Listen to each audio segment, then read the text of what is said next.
Hi, this is Josh Emery with Relationship Architecture.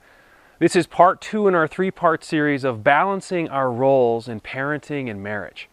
In part 1, we talked about how important it is to take care of ourselves so that we can serve our families.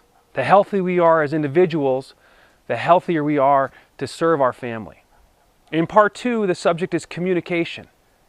We know how vital communication is, and when it's not going well, how many barriers pop up and prevent us from connecting and serving each other. So I'm going to address 3 things I feel like are vital for healthy communication in regards to parenting and our marriage.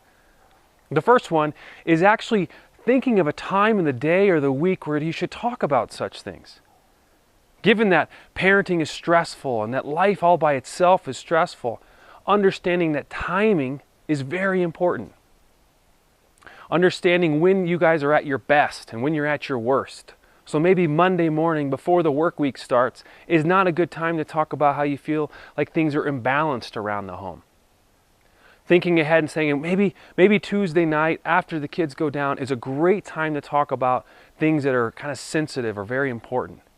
And prefacing saying, hey, I think we have something important to talk about. When would be a good time we can do that? So the first part of that is timing. The second part is using I feel statements. It's one of those counseling catchphrases that get used a lot, but it's really important because it puts the emphasis on ourselves and not pointing at our spouses. So instead of going right at your spouse and saying, well, you do this and you do that, start with yourself. I feel overwhelmed. I feel underappreciated. I feel like things are imbalanced between the two of us around the house. So using I feel statements. And third is our tone of voice. Our tone oftentimes communicates twice as much, if not more, than our actual words do. And think about that. That's a really impressive statistic. That our tone is going to communicate more about how we feel or what we think than our words are. So if you're frantic and you're frustrated and you're angry and that comes out in your tone, oftentimes your spouse is going to feel attacked.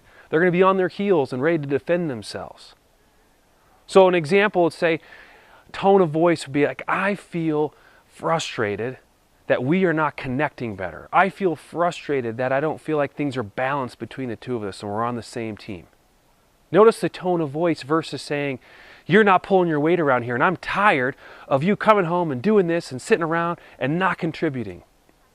That's going to put someone on their heels. It's going to make them defensive and make it more difficult to resolve the problem.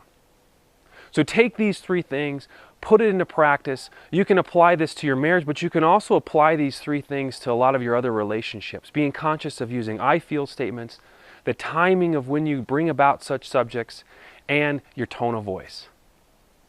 Check back in for part 3 as we talk about the stress and balancing the roles of marriage and family.